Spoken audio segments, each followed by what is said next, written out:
what do you think about the women's draft? What do you think about them calling for a draft on women? I was extremely disappointed when I saw that the Senate passed that NDAA version with the amendment to force women to register for the draft. Adding women to the list of people who are being oppressed by forcing them to, to register for the draft is a horrible idea.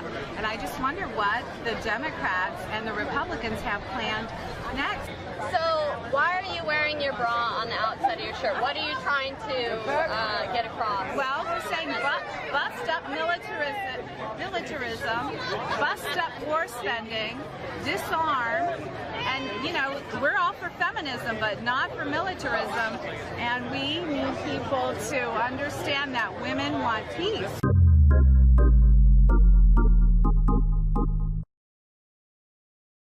Okay, well, when you do that, we're never going to have a civil discussion. I don't give a fuck.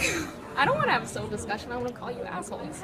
By believing these ideas, you're inherently disrespectful of people of color, of women, of gay people, of people with depression. How are we inherently disrespectful to those people? Because your policies hurt us, and you're white assholes, white bros. Oh my gosh, I'm so sorry that I'm white, and that automatically means I'm so a white guy's not allowed to have any opinion? Well, you have shitty opinions. Like, I mean, you're allowed to be as rude as you want, but yeah, exactly. At the end of the day, and you're allowed to be as privileged and much of a dickbag as you want. And except, this is what you're except doing here. let's see who's throwing the insults and who's being respectful to you and not calling. Being respectful. Oh, these policies are not respectful. I'm paying my loans. I don't have. Yeah, he's paying his loans. Yeah, that's nice for you. We have these things called scholarships. Man. We have. So because I'm a white because man, he's white, not because I work. How does your ugly asshole face? Like, you are so into it that you can't even see it. Really this is actually really funny how pathetic this is. I know, you're adorable. You're so cute. I love talking to guys like I'd rather... you because you're pathetic. You're like little worms, and I love it. You're so cute. No, so are you going to make a point? Or I mean, just no, I'm just yelling at you. That's my point. The vast majority of the people who work for us are women, actually. Those poor people. Drew the wrath of the liberal website Media Matters, who said that their jalapeno flag cover was the sort of stereotype that ignores Latinos as a multifaceted community and relegates them to chili pepper-consuming constituents. Hey, Media Matters, can I say one thing to you? Shut the fuck up. Okay, one more. At Mount Holyoke this year, they canceled a production of the Vagina Monologues because they said it offended the transgendered by offering, quote, an extremely narrow perspective on what it means to be a woman. Yes, we forgot all about the 0.3% of women who don't have vaginas but still want a monologue. I'm sorry, I love the transgendered, but if you're transgendered and you can't handle the vagina monologues, you don't need a vagina. You're already a giant pussy. Whites are doing well is because we cheated. Yeah. But if you look at the data of Asians, for example, you will find way more Asian privilege than there is white privilege. Asians make way more money than whites. They're way more educated than whites. They are less likely to experience any kind of crime than whites are. They're less likely to die at work than whites are. I mean, the list goes on. Yeah, they suffer from a different sort of racial stereotyping. Well, they don't suffer. They're kicking our ass.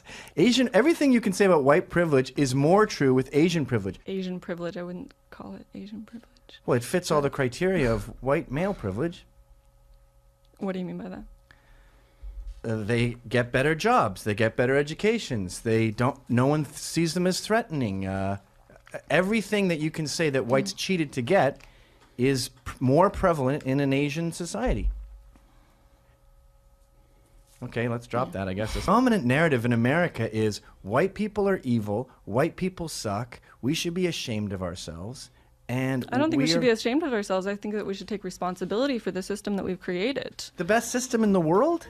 Oh, we do not have the best system in the world. Who has a better system? There are many European countries that are much better off than us. Oh, you mean like the European countries with a higher density of whites, like Northern Europe? That's one way to phrase it, I guess. You don't mean Turkey. No. You don't mean Eastern Europe no. with the communists. So the only time you can come up with a system that's better than America, it's a country that's more white than America.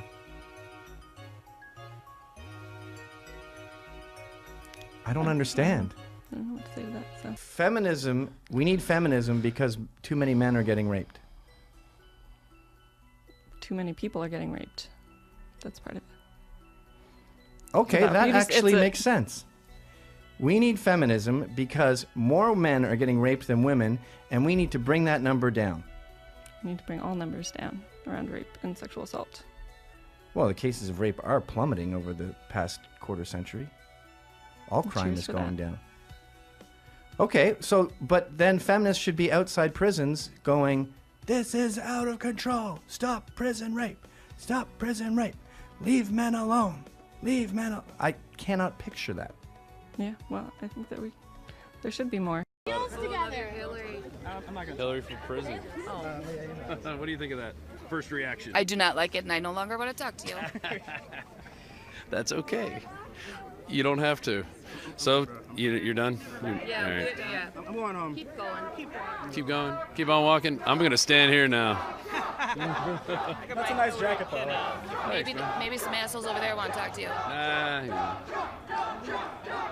Here. You're in our space. Your safe space?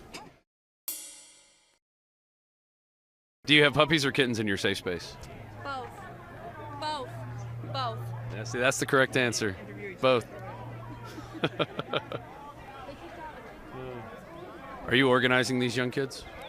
Absolutely not. Right. She's a young kid herself. Are you a teacher? Stop looking at me with hate. She's a union worker. I'm a union worker. Okay. And are you for Hillary or for Bernie? Hillary. Why you think? What do you think she's done for union jobs? I don't want to talk to you. Okay. To me, it's almost like reverting back to the civil rights movement. Now we're telling fat folks that they have to buy an extra seat. Not too long ago, my grandparents had to sit on the back of a bus. It's almost like segregating folks based on the way they look. I can't imagine. Did you really say that? Calm down. Don't act like you're offended by KKK. You're so offended by me saying that your approach is so tough. Why do you keep acting like a victim, though? That's what I'd like to know. First of all, well, I don't think we can let something about the KKK just sit there. I find that so incredibly offensive and offensive to the people who, at the hands of that despicable organization, have suffered. You are coming from a totally different place than Jillian is coming from. Why would you project something like that on Because stage? you're projecting it. Own it. If it is what it is, I would respect you so much more. Say what it is. You have a problem with fat people. I would respect you so much more if you said, look, fatty, I can't stand you. I hate you. Get the weight off. Now, I understand you're passionate about this. You know, this is a picture of you with your grandmother. And you obviously... I obviously hate her, don't I? Just hate her. Hate my mom, hate my dad. Why could you say something like that? You know nothing about me other than the propaganda. You know nothing May about I finish me. one statement? You know nothing about me. I haven't gotten to finish one statement. If you read my blog, if you go to actionagainstobesity.com, if you go to findingthin.com, you'll find out what I really am. And then if you want to criticize me, criticize me. Don't criticize me based on what the pro-fat movement writes about me. I wouldn't like that person either. I did go to your website. But don't say that I say. hate a certain group of people when nothing could be further from the truth. I think one of the prevailing things that are happening here is that what I'm hearing is this intense sort of discussion around self-hatred and when you're in a bigger body. And I wanted to ask people, like down the front there, you who's 20, is your life better? Are you happier? Is everything better now that you're slightly smaller than you were before? I mean, I think one of the things let's get an answer to the question. Are you? Absolutely. And I'm not a little bit smaller, I'm a lot smaller. And I did do research into everything. I can still have kids, and that may not have happened if I had stayed the size I was. Like, my question to you is, can you honestly say that you are 100% happy and healthy? Like, you have no medical conditions whatsoever, you have no problems at all with your health at your weight as compared to... Can we have an answer? No.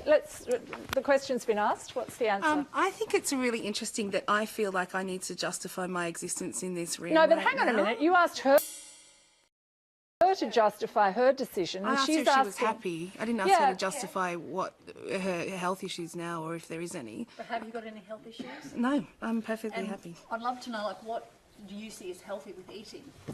Yeah, it's interesting that you've just assumed that I eat bad food because of my size. I'd love to know, because if you're really healthy? Do you have any joint issues, or so you're completely? I swim 2.5 kilometres a day. I walk. I exercise all the time. I am in a synchronized swimming team, and I really resent the fact that I have to actually justify my existence and my ability to live in the world in a bigger body in a way that I'm But we're all happy talking with. about health tonight. I mean, the whole show is about weight and health. No, So what it's we've not been an talking unreasonable. about is surgery, and we haven't actually talked about the possibility that you can actually live in your life. No, but we in have. this body. We have talked about that. But all I'm saying is that a question to anyone about what they eat in the context of this program, anyone in this room, is perfectly reasonable, I think. If you can fight it's interesting that they've only been directed at fat people. No. It's not about being fat or not being fat. It's about what everybody eats.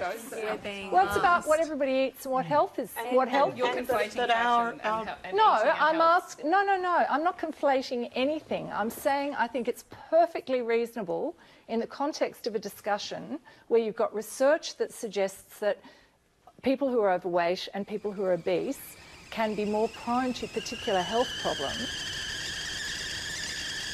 I think it's quite reasonable in that context when we're talking about diet, we're talking about losing weight, gaining weight, whether people are happy or not.